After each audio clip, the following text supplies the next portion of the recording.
The macroscopic values of a system are, or properties of these systems are going to be the pressure, the volume, temperature, the number of moles, etc.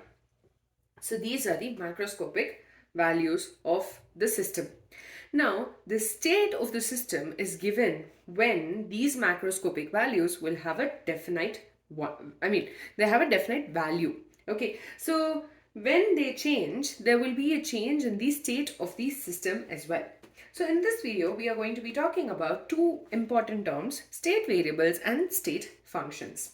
So state variables. Now, instead of telling you what a state variable is, I'll give you the examples of these variables. Okay, the examples of the variables include pressure, temperature, the volume, the composition, etc.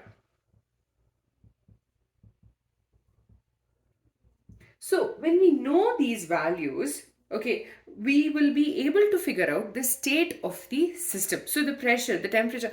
So if we know the temperature, if it's very high, we know that the particular substance will be in a particular state. So we'll be able to figure out the state of the system. And it's not necessary for us to know all the state variables. For example, let's take the equation. We know this PV equals to nRT for an ideal gas.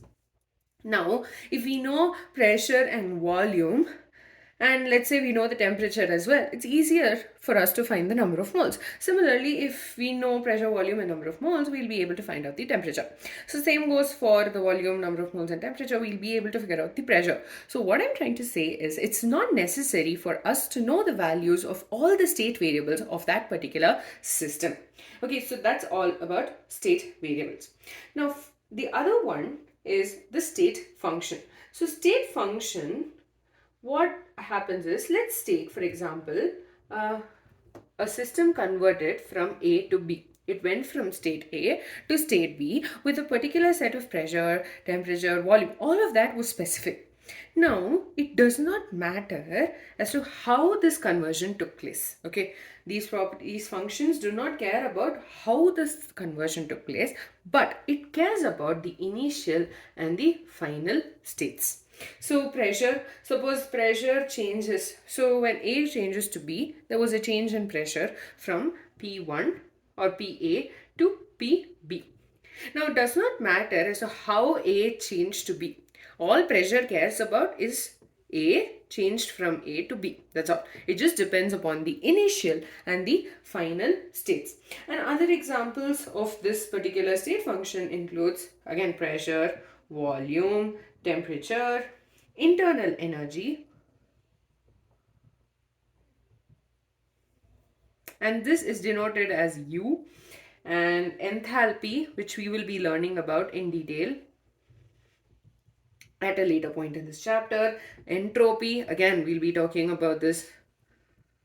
All of these do not care about how there was a conversion. All these properties care about is that there was a conversion and the system went from A to B. That's all. So that's about state variables and state functions. So first of all, macroscopic properties or macroscopic properties are pressure, volume, temperature, the number of moles, etc. So a state is when these macroscopic values have a specific value.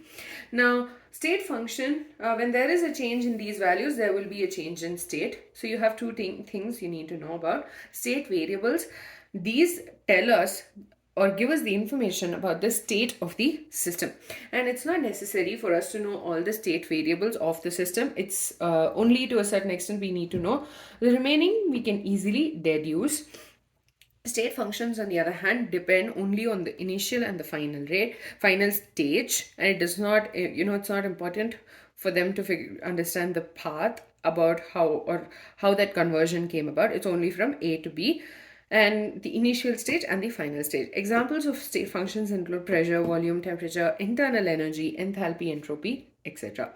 With that, we're done with these thermodynamic terms. In the next video, we'll be talking about internal energy as a state function.